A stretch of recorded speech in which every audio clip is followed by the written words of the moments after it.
Just a quick start off with team news. Any injuries, or have you got a pretty much fully fit squad? No, we're fully fit, ready to go. Right. And how do you see this game? Is it a chance for you to give a few players who haven't had as many minutes a game? Yeah, I'll have to do that for different reasons. I think some players have been playing a lot. Talk about the hectic schedule, and it is hectic, but can't say that on one hand and then maybe not look at making some rotations for this game. And on the other side of that, players that aren't playing so regularly are training really, really well and part of the group and important to us. So some people are just knocking on the door and deserve opportunities. So we're certainly not taking the game lightly. Even though we're qualified, we want to win the group. I don't expect a drop in level, but there will be an opportunity for some players to get minutes. Carve, Sky Sports News. Frank, I just wanted to ask you about the news that John Terry is one of the favourites for the Derby County job. Obviously you know him well and you know Derby County well as well. Do you think he would be a good fit for the club? Yeah, I think John is destined to be a manager. He's obviously working very well alongside Dean over the last few years at Aston Villa, so would have been learning a lot, but what John knows and his experiences in the game as a player will be huge. I know that from playing alongside him so long, what he has to offer. So I think it's a great opportunity potentially for him, if true, and for Derby. I've got a lot of affection for Derby for my time there. It was short, 1 year, but I know what a great club it is, what great fans they have, what a great feeling there is in the city for the club. And John will be a hungry, ambitious manager, whether it's Derby or whatever other opportunities come his way as he goes along. So I don't know anything, but John is going to be a fantastic coach in my opinion. Moose, talk sport. Hi Frank, now you said you want to win the group, but how hard is it to motivate players when you're already qualified and in a sense this is, to all intents and purposes, dead rubber? Well, it certainly isn't a dead rubber, Moose. I know what you're saying, but we want to win the group for different reasons. Obviously, in your pathway through, it's not clear always that coming first is the beneficial position, but we generally want to do that. Also, in terms of motivation, when I'm talking about players that might play that haven't played so many minutes, their motivation is to try and show why they should be in the starting 11. I have difficult choices, and it's an opportunity for players to give me more difficult choices going forward. And as a collective, we're on a good run. We haven't, lost since Liverpool, which was a difficult game for us for circumstances that happen in game. And my feelings in football are, my experiences are that if you are going well and you decide you want to switch flick the switch off, Moose, and flick it back on again, it doesn't work that way. So we have to remain consistent in our approach. Nick Fewell. Hi Frank, thanks for your time as always. Just on Billy Gilmour, is he ready for action yet? And whether he is or not, just in the wider context of him this season, where do you see him sort of fitting in this year? Because obviously I guess last year was a very early jump in for him, wasn't it? So does he need a bit more time, or will we see him again as things No, he's fit now, Billy. He could probably do some more match minutes, which are hard to get in the COVID times. He's behind the scenes because of the way the bubbles are here at Cobham, but he's in the squad tomorrow. It would be nice if he can get some minutes over particularly these two Champions League games remaining in the group stage. And where do I see him? I see him hopefully coming back at the level he was at just before he got injured. He made a great impact. There'll be so much more to come from him generally at this club because of the talent that he has. He's got a great attitude, trains brilliantly.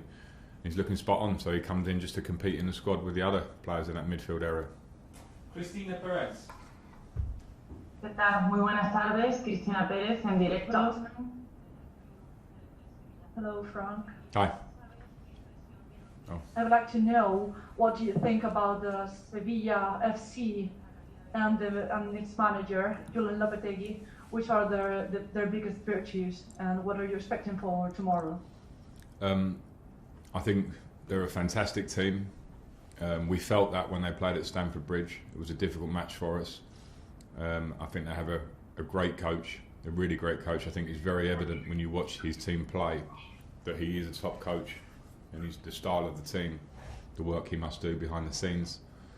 They have a lot of threats that remind me of Premier League teams in terms of their attributes, with the physicality, with the speed of their game, with their willingness to cross balls into the box, and the energy in their team.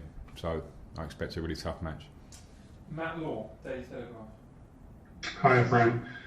Can I ask you about Callum Hudson-Odoi? Does he come back into contention for this match? And also, was it difficult to tell him that he wouldn't be part of the squad at all for the Tottenham game after he'd scored against Rennes in the last Champions League game? Yeah, it was difficult, Matt, and I've been really pleased with his training lately.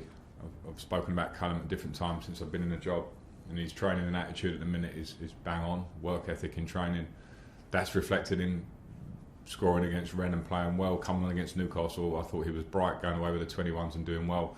So it was tough. I have tough decisions when we have a fully fit squad, as we pretty much do now, to leave players that work hard through the week and are desperate to play for the club, to leave them out. But I have to make that decision. So I did speak to him personally, because I wanted him to feel that. I want him to understand where he's at the minute, which is in a progression. He's getting better for me, and there will be times where other players will have to sit out, and that conversation will have to be with other players. So he's back in contention tomorrow, and I want to see more of the same and keep that progression going. And as I say, if there are times he's not starting or he's out of a squad, the main thing is I want him to stay positive, and that's, I suppose that's part of my job as well, to have that communication level.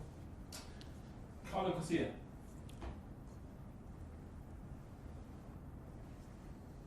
Carlo Garcia. ¿Qué tal, Frank? Muy buenos días. Hello, Frank. I would like to know which do you think are the keys for tomorrow's match in order to beat Sevilla? I think the key for us is, and this is Champions League games generally, but with a team of the qualities of Sevilla and the players they have, is our concentration and focus when we work without the ball, because they're very, very competent on the ball. They play very well and have good possession. So we have to improve on how we played at Stamford Bridge, where we weren't quite as good as we should be. But we just need to go there with confidence. We are playing well. We will respect them as a team. But the way we are playing, if we can keep the level of form, I expect us to be able to go there and really compete against that good side that they are. Andy Dillon. Hi Frank, can you hear me okay? Hi Andy, gotcha. Hiya. If I may just go back to the discussion about Callum there. Firstly, just following on from your comments, I just wondered, how did he take it when you had a chat with him to tell him that you were having to leave him out and explaining the situation? Obviously, he's a young, hungry lad. And also, I know it's a kind of a calculated risk to take with every player that you have to leave out, but I just wondered, in his case particularly, you've had Bayern Munich have come out publicly to say, you know, they're keeping an eye on him.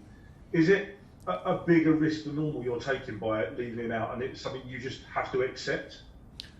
I think, Andy, for all the players we're talking about, I'm talking about probably a squads I have to leave out 4 or 5 players maybe per game.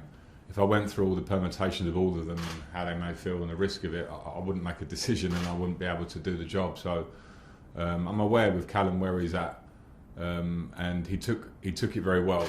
It's not easy conversations. All players want to play. I expect that, and he'll get his opportunities. He'll get minutes tomorrow, and it's up to him then to keep showing when he plays that he deserves to start, because there's competition in that area. That's a reality of playing for Chelsea. So I'm not worried about the noise around it or what might the permutations of not being in the squad might mean down the line. I'm just worried about picking the right squads, and at the same time, if I feel like I'm taking someone out of the squad when they kind of deserve to be in it, I just have to be straight and honest with them on that point and try and work with them to keep them positive and working in the right direction. And hopefully with Callum we got that. His reaction to me saying it to him was great. His reaction since the game and training today has been great, and he can show when he plays. Okay, last 2, Ika Castano and then Sami McBell to finish. Buenos días, Frank. Iker Castano. In your history as footballer as well as manager, you have always played in great stadiums, but tomorrow you are playing at the Sánchez Pizjuán. What does it mean for you to play in this stadium? Thank you so much.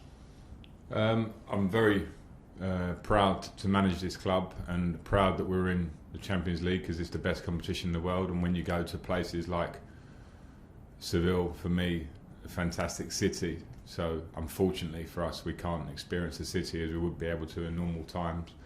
But for me, that brings excitement, and then to play in a stadium with a club of such rich history and the feeling for football in the stadium against the top manager and top players is what I'm in this job for. It's one of the nice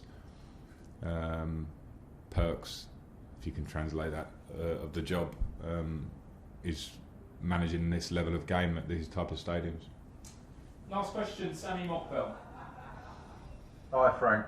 Hi. With regards to back to Callum again, just generally with regards to young players and the kind of peaks and the troughs that they have during the early part of their career, have you been able to maybe identify areas in your early part of your career where you can relate to what he's going through at the moment, and maybe haven't had a conversation with Callum about that? Yeah, I can relate to that because we all have steps on the ladder, and I think Callum's early career has been not strange, but he got into the team.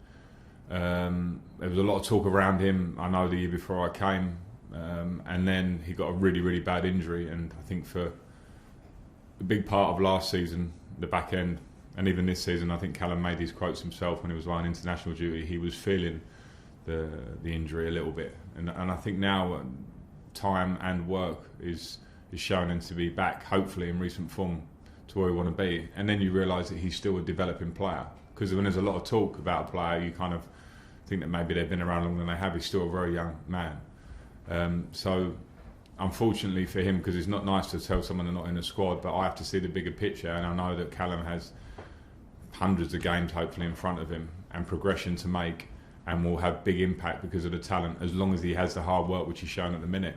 So in the short term he might not like it, I get that, but the other options are, I have to look around, who else do I take out the squad? Another day it will be somebody else. So those are part of my job. I said it before at the start of the season, I said it to the players, having the squad that we have, and most Premier League teams have big squads. If you look at Tottenham, for instance, at the weekend, Gareth Bale on the bench, Dele Alli not there, but it has to be a strength and not a weakness, and that's only the strength of the group when players are not playing as much. And at the moment I feel the group's really strong, and again that's why players will get minutes that they deserve tomorrow.